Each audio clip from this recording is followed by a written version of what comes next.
Selamat sore Pak Efrizal. Selamat sore, Mbak. Pak Efrizal, sebelum kita bahas lebih lanjut, saya mau konfirmasi dulu korban terakhir ada jumlahnya lebih dari 24.000. Angka pastinya berapa Pak Efrizal? Untuk jumlah korban lebih kurang 24.382 orang. Ada 24.382 korban investasi bodong yang tersebar di Provinsi Riau ya Pak Efrizal. Sejauh ini penyelidikan aset tersangka yang dilakukan polisi seperti apa? Jadi terkait dengan aset yang dimiliki oleh tersangka, sementara ini masih kita lakukan, ada beberapa yang sudah kita amankan barang buktinya, lebih kurang ada kendaraan, roda 4 ada 2, kemudian buku tabungan, buku rekening, dan sementara ini dari penyidik masih melakukan pendalaman terkait dengan aset-aset lainnya. Asetnya masih didata begitu untuk bisa dihitung begitu ya Pak, apakah ini bisa dikembalikan atau tidak uang korban. Tapi korbannya ada 24.000, kerugiannya miliaran rupiah, yang tertangkap masih satu tersangkanya. Sejauh ini yang didapat dari informasi pemeriksaan apa saja, kenapa bisa begitu banyak korbannya Pak?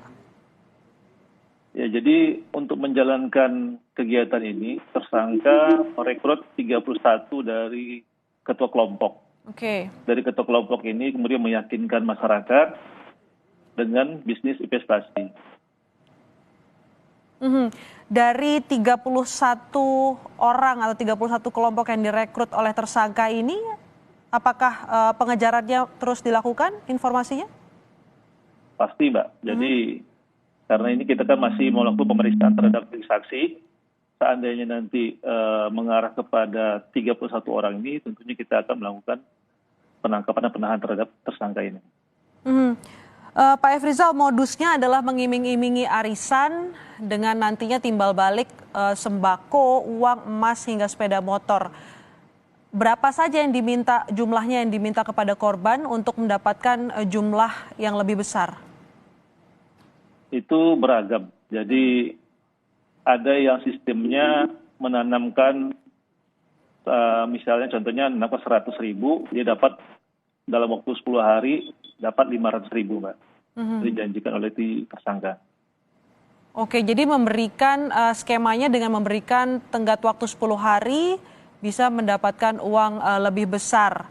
Apakah artinya bisa mendapatkan korban ribuan, puluhan ribu ini, apakah artinya memang dia mengabulkan janjinya pada awal-awal perjanjian ini? Iya, jadi dia sistemnya gali lubang tutup lubang, Mbak. Jadi dari masyarakat yang menanamkan uang yang kepada tersangka, itu nanti akan diputar lagi oleh si tersangka untuk memberikan kepada orang yang sudah terdahulunya.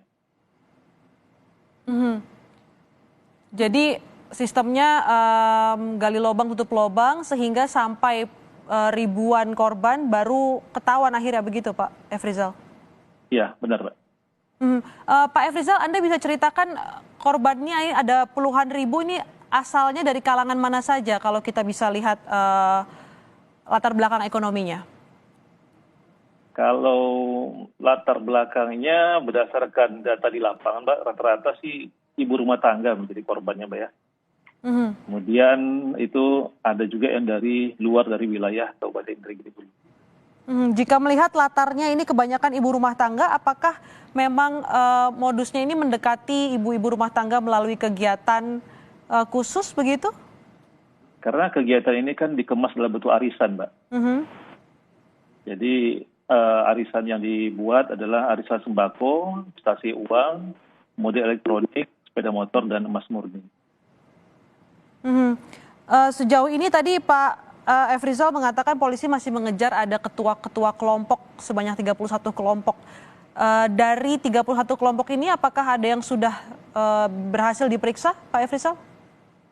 Sudah ada, Mbak. Sudah kita lakukan pemeriksaan. Tapi kita kan tentunya masih ada bukti pendukung lainnya yang harus kita kumpulkan sehingga si 31 orang ini bisa kita lakukan penahanan. Pak Efrizal, saya masih tertarik terkait aset dari tersangka karena kerugiannya begitu besar dan korbannya begitu banyak. Nah, asetnya ini selama ini yang didata masih berupa uang dan juga sepeda motor. Tapi adakah aset yang sudah digunakan untuk menghilangkan jejak dari investasi bodong ini? Sementara ini masih pengembangan dari penyidik. Nanti saya jelaskan lagi lebih lanjut. Masih dikembangkan oleh penyidik. Sejauh ini data-data yang didapat dari aset tersangka, begitu ya Pak Efrizal. Terima kasih Kapolres Indragiri Hulu AKBP Efrizal telah bergabung bersama kami di Kompas Petang.